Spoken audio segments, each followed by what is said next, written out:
Cool, so we're gonna go ahead and get started again. So if you would take your seats and let's close the back doors, please. So our next speaker, we actually have two speakers for the WayPaver Foundation.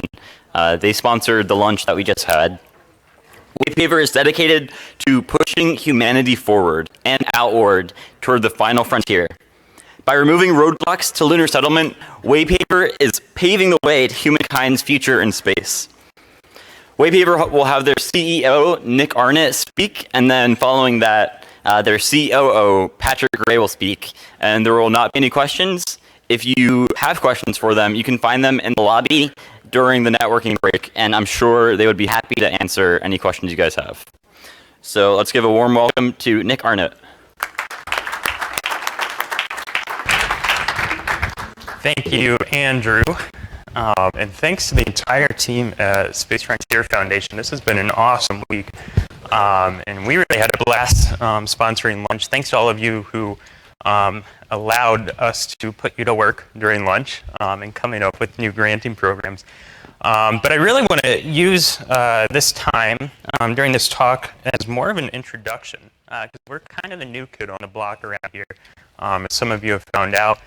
As I mentioned during lunch, we haven't even actually officially launched yet. That'll be coming up on July 20th. But we, of course, wanted to take the opportunity to give all of you here at NewSpace 2016 a bit of a sneak peek into what we're up to. So if I can get the clicker to work here. There we go. So as I mentioned, WayPaver is a relatively new organization. We just got started within the past year here with a seed grant from a group of donors down in Chattanooga, Tennessee. And as we were getting off the ground, the mission that we set off with was forming as a foundation that's supporting science and technology development in furtherance of lunar settlement. And the question that we kept asking ourselves and kept grappling with was, okay, how do we help enable or establish a lunar settlement, a permanent, sustained human presence on the lunar surface without a mission budget of billions of dollars secured up front? How do we get started today? And the conclusion that we arrived at after many months of deliberating, of soliciting as much feedback as we could possibly get, the conclusion that we arrived at was, well, let's reverse engineer the problem. Instead of looking at lunar settlement as this massive challenge set in front of us that we have to knock out in one fell swoop, let's look at all of the different aspects of that, all of the different feeder problems and symptoms that make up that larger challenge. And as a foundation, devise really creative ways that we can distribute our resources so that we can begin pushing the needle on lunar settlement today, get started right away, and begin seeing value right off the bat from square one. So before I talk a little bit more about what all of that entails and what structure we actually ended up adopting, I'm not going to harp on this slide too much. Most of us are already familiar with the arguments for why the moon, but it's a question we get quite a bit. The two that I always like to point out when I have the chance to is that its close proximity is a big plus for the moon. There's no waiting months on end for a launch window. It's nearly always accessible, and due to the proximity, robotic operations and communications are in near real time, and it has resources we know we can use. We know that there's anywhere from hundreds of millions to billions of tons of water on the moon, most of those locked in the cold traps of the poles of the moon. Obviously, water is the most valuable resource in space right now, and we know that there are other resources on the lunar surface that we can use as a human footprint expands on the lunar surface. But to go back to how we work, we decided to adopt this method that we call research-guided grant making. And it's really quite simple, and we're really excited about how it's playing out so far. But what that means is that we start by taking a big challenge, as I mentioned before, so in this case, lunar settlement, and breaking that down into all the different components. So what are the smaller challenges that make up this big challenge that we can begin pushing the needle on right away? And as we identify those challenges, we catalog them in something that we call the Lunar Settlement Index, which my colleague Patrick is going to be describing a little bit more in depth. But along the way, as we're cataloging these different roadblocks, these different hurdles that make up lunar settlement, We're also working to identify people, entrepreneurs, researchers, scientists, companies, startups who are working on potential solutions to mitigate those roadblocks to lunar settlement. Excuse me. And a lot of these people that we've begun to identify already, some of them don't even realize the space applications of their work. There's some people who are doing fantastic work in the energy sector and life sciences that have never considered the application of the work that they're producing, the advancements that they're making to something like lunar settlement. So those are the people that we're trying to draw in as much as we can. And as all of this kind of comes into focus, and as the Lunar Settlement Index is assembled, the really cool thing about it is that it starts to create kind of a heat map. It shows us where the most critical roadblock areas, what are the most critical categories preventing lunar settlement from becoming a reality today, and also shows us within those category areas where are the specific topics, who are the specific companies that aren't receiving the support and the funding that they need. So the beauty of this is that altogether that really informs the grant-making processes of WayPaver itself. And the benefits that come from this are, in my opinion, pretty well summarized in these 3 points right here. We don't need billions of dollars to get started. When we first got started, we said, okay, how are we ever going to leverage $15, $20 billion?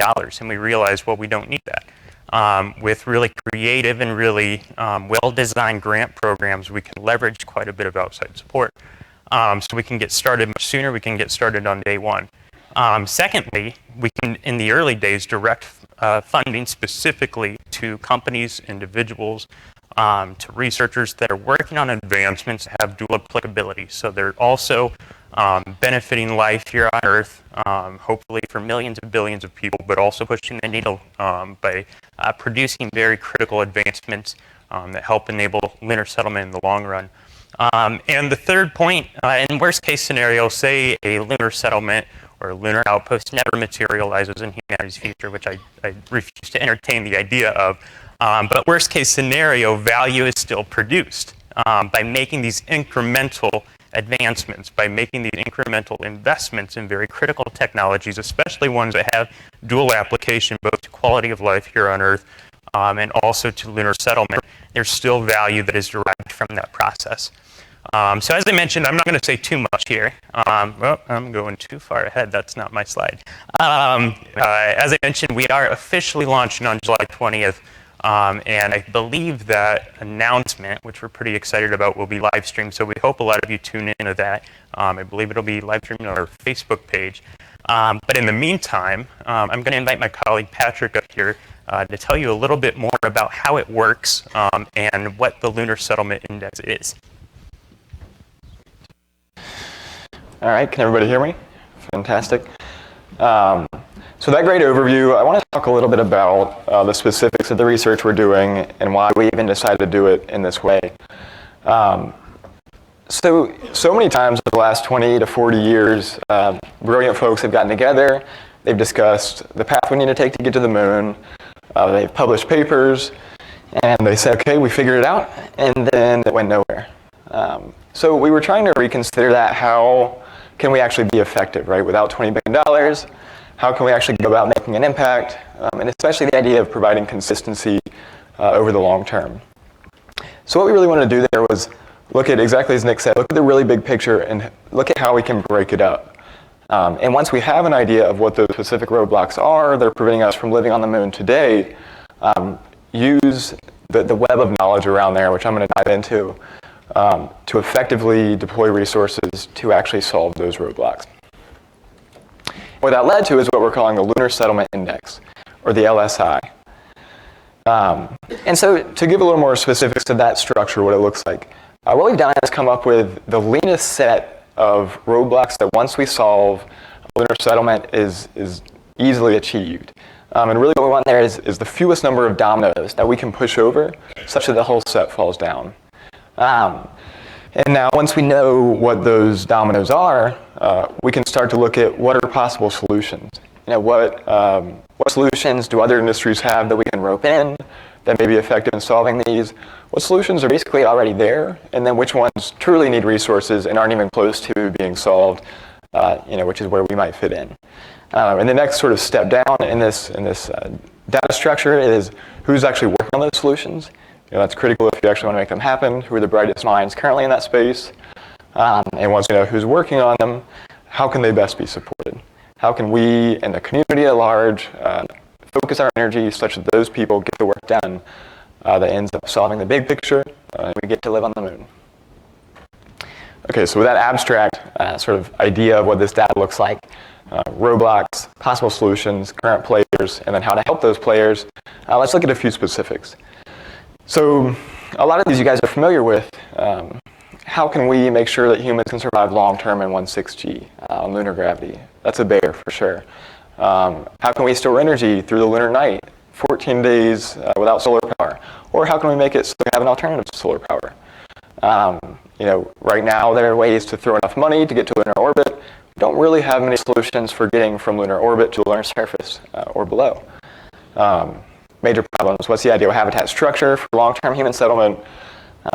Where is that? What part of the moon? What surface below? Where should that be? So and our team has sort of researched into what the major list of these is that we have to solve to be able to get there. So how can we use this? Okay, so you got the big picture. We sort of know what the data structure looks like. Sort of know what the roadblocks that we're attempting to solve look like.